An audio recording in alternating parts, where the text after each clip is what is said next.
7 maths का एक नया टॉपिक डिस्कस। चैप्टर है parameter and area, chapter number 11। और इसका ये टॉपिक है पैरेललोग्राम, एरिया ऑफ पैरेललोग्राम। तो पैरेललोग्राम का एरिया समझने से पहले पैरेललोग्राम क्या होता है ये समझ लेते हैं। तो आपको याद दिलाऊं कि जो आपने रेक्टेंगल पढ़े थे ना, रेक्टेंगल और स्क्वायर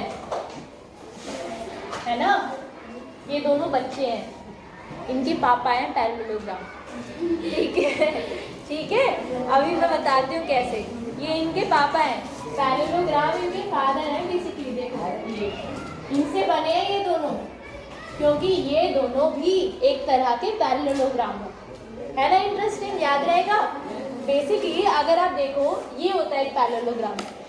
अगर आप इसको इसमें और इसमें क्या अंतर है? बेसिकली पैरेललोग्राम और रेक्टेंगल में क्या अंतर है? ये एग्जैक्टली हाँ, इसमें भी आमने सामने की साइड्स बराबर होती हैं। यानी अगर ढंग से मैं आपको समझाऊं, इसका नाम पैरेललोग्राम का नाम है ABCD। तो इसमें जो AD साइड है वो बराबर होगी BC साइड के, और जो साइड है CD वो बराबर होगी AD के। यानी ऑपोजिट साइड्स आर इक्वल, बिल्कुल जैसे पैरेललोग्राम के केस में होता है। देखो ऐसे है ना। और इसकी भी डायगोनल्स एक दूसरे को बाइसेक्ट करती हैं। अभी डायगोनल्स का पॉइंट मैं आपको नहीं समझा रही हूँ, क्योंकि डायगोनल्स थोड़ा सा हायर क्लास में आप और अच्छे से समझोगे। फिलहाल ये ध्यान दीजिए, 2 डायगोनल्स इसमें बनती है, 2 इसमें बनती हैं। फर्क क्या है दोनों में? फर्क ये है कि ये जो बच्चा है इनका, इसने अपना एंगल ठीक कर दिया। पैरेललोग्राम में हाँ, मम्मी बताऊंगी अभी कहाँ पर।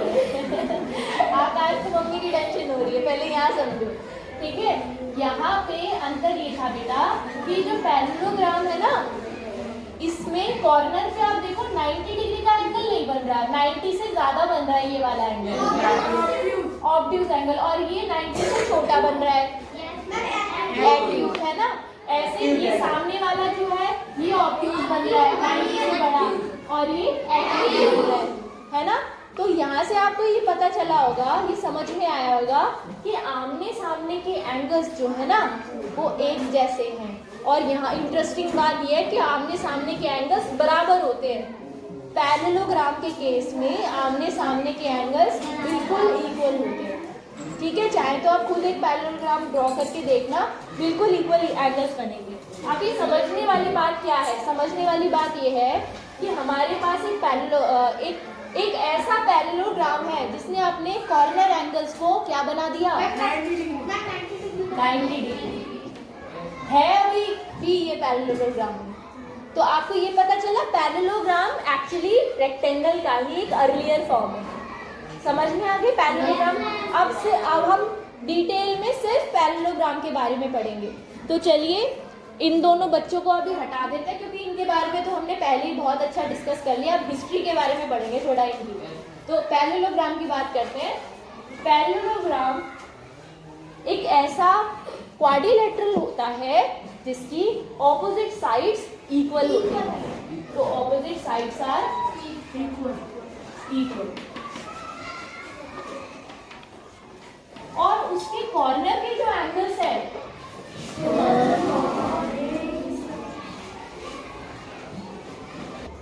और उसके जो कॉर्नर के एंगल्स हैं वो जरूरी नहीं कि 90 डिग्री ही हो, ठीक है, वो कुछ भी हो सकते हैं। और ऑपोजिट एंगल्स बराबर होते हैं, ऑपोजिट साइड्स भी बराबर होती हैं और ऑपोजिट एंगल्स भी बराबर होते हैं। Opposite angles are equal. आगे बात समझ में सबको? ठीक है, फर्स्ट और सेकंड पॉइंट ये हो गया, याद रहेगा। इजी है ना समझना? बिल्कुल बहुत आसान है, ठीक है। तो अच्छा मुझे बताओ, अगर मान लो ये वाला एंगल 100 डिग्री का हो तो ये एंगल 100 डिग्री होना चाहिए। अच्छा, अगर ये एंगल 80 डिग्री का हो, 80, क्या चारों एंगल्स क्वाड्रिलेटरल के केस में जो होता है चार, अच्छा पता है आपको क्वाड्रिलेटरल के चारों एंगल्स कितने डिग्री के होते हैं टोटल? मालूम है? अच्छा सोच के देखो, रेक्टेंगल एक क्वाड्रिलेटरल होता है, रेक्टेंगल में चारों एंगल्स कितने डिग्री के होते हैं? टोटल कितना होता है? सारे क्वाड्रिलेटरल, स्क्वायर के केस में भी याद करो, स्क्वायर के केस में याद करो। टोटल कितना है? टोटल कितना है? 360। अब यहाँ पे देखो टोटल कितना बन रहा है, देखना जरा। 360 बन रहा है ना। ये आप हायर क्लासेस में पढ़ोगे, जब 8th क्लास में आप आ जाओगे, आप पढ़ोगे total angle sum of quadrilateral. Quadrilateral पता है ना, कोई भी ऐसी शेप जिसकी 4 साइड्स हो उसको हम क्वाड्रिलेटरल कहते हैं। क्लोज शेप जिसकी 4 साइड हो, इसकी भी 4 साइड है ना, 1 2 3 4, तो ये भी एक क्वाड्रिलेटरल है। ठीक है, तो पैरेललोग्राम के आमने सामने के एंगल्स बराबर होते हैं और चारों एंगल्स का सम 360 डिग्री होता है। ये अभी आपके सिलेबस में नहीं है, लेकिन जब बात चली पैरेललोग्राम के बारे में, मैंने सोचा बता दूं। हो सकता है आपको ओलंपियाड में या हायर लेवल के जो एग्जाम्स है उसमें ये चीज़ हेल्प करे। अच्छा मुझे याद करके बताओ जरा, ट्राइंगल के तीनों एंगल्स का सम कितना होता है? हाँ, अलग से बताया। ठीक है, तो याद रहेगा, ट्राइंगल के तीनों एंगल्स का सम 180 और पैरेललोग्राम के चारों एंगल्स का सम 360। पैरेललोग्राम यानी कि क्वाड्रिलेटरल, कोई भी क्वाड्रिलेटरल, पैरेललोग्राम हो या रेक्टेंगल हो या स्क्वायर हो या कुछ और हो, रोम्बस हो। ठीक है, अभी पैरेललोग्राम के हमने शेप के बारे में समझ लिया, वो कैसा होता है समझ लिया। अब हम समझेंगे इसका एरिया कैसे निकालते हैं। तो बहुत आसान है, देखो एरिया ऑफ अ पैरेललोग्राम। बेटा आपको याद होगा जब हम रेक्टेंगल का एरिया निकालते थे ना, अब सोच के देखना ध्यान से, इसे इधर देखो, जब हम रेक्टेंगल का एरिया निकालते थे तो ऐसे वो सीधा होता था बिल्कुल इस तरह से, और ये वाली साइड देखो, ये वाली साइड अगर हमने बेस ले ली, ये वाली साइड को अगर हमने बेस ले लिया तो इस बेस के ऊपर हाइट कौन सी है? ये है ना। हम क्या करते थे, इन दोनों का मल्टीप्लाई करते थे, एरिया आ जाता था। ऐसे ही निकालते थे ना रेक्टेंगल का एरिया। पैरेललोग्राम के केस में भी बिल्कुल सेम चीज करते हैं। लेकिन आप बोलोगे मैम पैरेललोग्राम तो ऐसा सीधा होता ही नहीं है, तो हम हाइट कैसे निकालें उसकी? तो हाइट हम बना लेंगे, है ना। कैसे करेंगे? देखो यहाँ पे एरिया क्या होता है? b into H. अगर आप यहाँ से निकालो रेक्टेंगल का एरिया तो क्या निकलेगा? This side into this side, b into H, जिसे आप जनरली l इंटू बी कहते हो, है ना। उसमें l इंटू बी कहो, b इंटू एच कहो, कुछ भी कहो, उसमें मतलब हमारा ये होता है कि इस साइड की मल्टीप्लाई इस साइड से करनी है, एरिया निकल आएगा। यही पढ़ा है ना सबने? आ रही 100% बात समझ में? अब पैरेललोग्राम के केस में ध्यान से देखना, पैरेललोग्राम कुछ इस तरह से होता है, ऐसा देखो, कुछ ऐसा, है ना। अब इसमें अगर तुम इसे बेस ले रहे हो, ये देखो, इसे अगर आप बेस ले रहे हो, इस वाली साइड को, ये बेस है, बेस, तो इस पे हाइट कैसी होनी चाहिए? बिल्कुल परपेंडिकुलर होनी चाहिए ना। तो नहीं दिख रही हमें तो हम बना लेते हैं, चलो एक परपेंडिकुलर ड्रॉ कर लेते हैं। यस एग्जैक्टली, यहाँ पे एक परपेंडिकुलर ड्रॉ कर लेते हैं। बना लिया? इसे हमने क्या कहते हैं? ये क्या है? हाइट है। अब आपको क्या लगता है, हम एरिया निकाल सकते हैं पैरेललोग्राम का? यस। अगर हमें बेस पता है, ये बेस कितने सेंटीमीटर का है, और अगर हमें इस हाइट की लंबाई भी पता है कि हाइट कितने सेंटीमीटर की है, तो दोनों की मल्टीप्लाई करके हम एरिया ऑफ पैरेललोग्राम फाइंड कर सकते हैं। बोलो समझ में आया? नोट कीजिए इसको।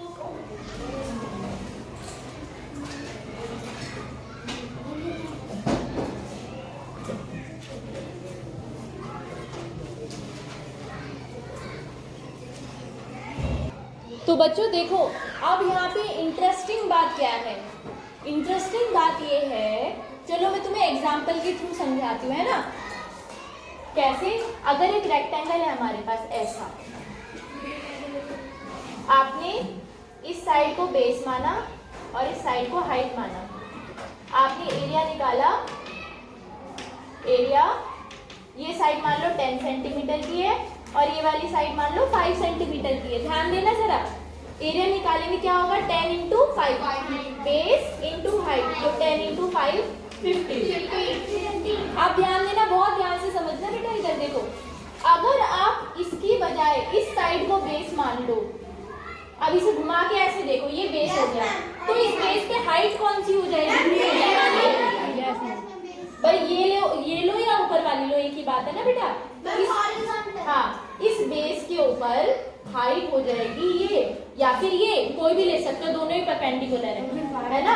हाइट हो जाएगी ये। अभी हाइट अभी भी उतनी सेंटीमीटर की, कितनी थी 10 सेंटीमीटर, और बेस कितना है 5। अब एरिया जो निकलेगा वो कैसे निकलेगा 5 × 10। आंसर कितना आया 3। यानी कि आपके रेक्टेंगल के केस में बेस चाहे कोई भी हो, उसकी हाइट से अगर आप मल्टीप्लाई कर देते हो तो भी एरिया सेम ही आएगा। इससे कोई फर्क नहीं पड़ता कि आप बेस और हाइट कौन सी ले रहे हो। अब ये नॉलेज अप्लाई करेंगे अपने पैरेललोग्राम के केस में। अगर आप इसकी बजाय, ये नोट कर लिया था ना आपने बेटा, अगर आप इस बेस की बजाय आप बेस बनाते इस वाली साइड को, किस साइड को, इस साइड को, देखो इस साइड को अगर आप बेस बनाते तो हाइट कैसे निकालते? इस पे परपेंडिकुलर ड्रॉ कर दो, इस बेस से परपेंडिकुलर ड्रॉ कर दो। देखो ये तिरछा है ना, यहाँ से ड्रॉ करेंगे,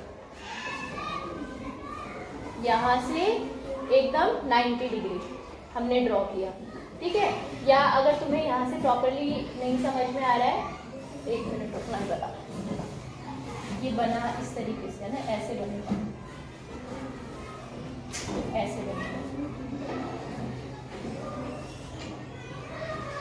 और ये साइड थोड़ी सी छोटी होगी, इससे पैरेललोग्राम तब लगेगा, ये पैरेललोग्राम तब अब लग रहा है प्रॉपर।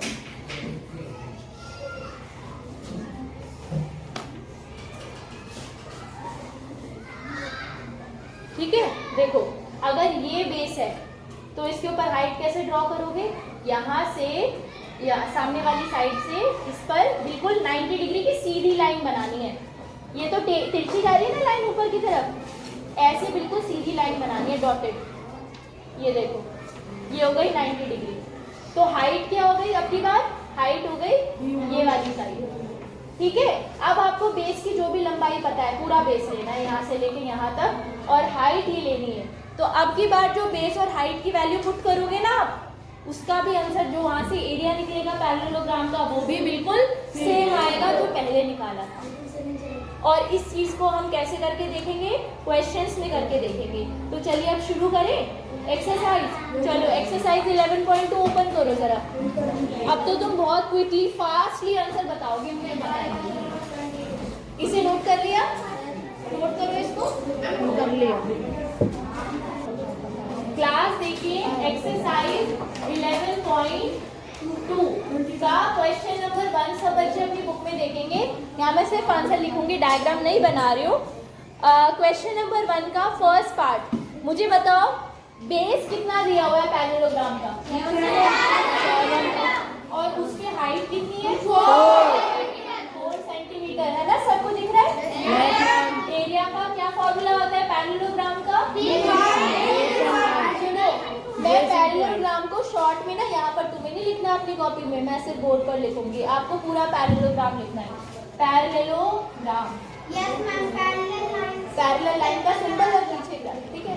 तो एरिया का पैरेललोग्राम होता है बेस इंटू हाइट। करते हैं हम इसे solve.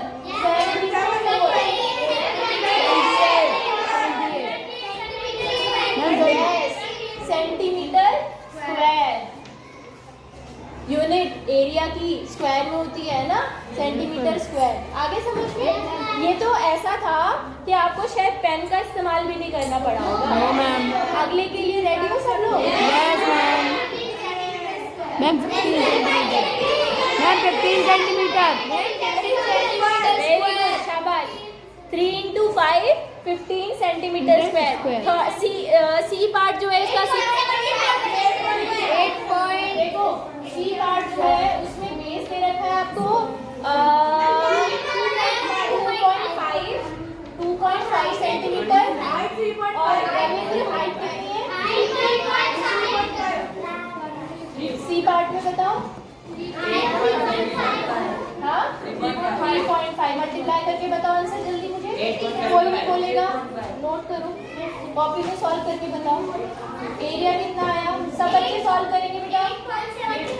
No, solve it in your notebook. Srishti बताइए बेटा। 75 नहीं 75 लाओ बोर्ड पे सॉल्व करो आ जाओ।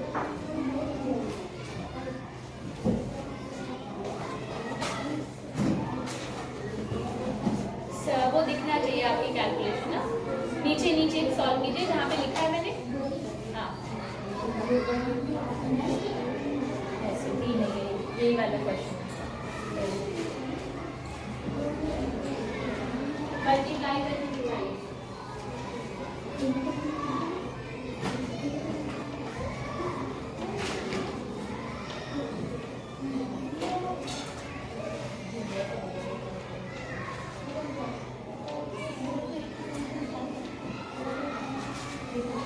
डायरेक्ट लिख दिया, मल्टीप्लाई करके नहीं लिखा।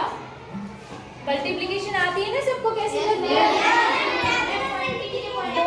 दो डेसिमल नंबर्स की मल्टीप्लाई, ठीक है आ गया। ओके तो ये आंसर आएगा आपका। नेक्स्ट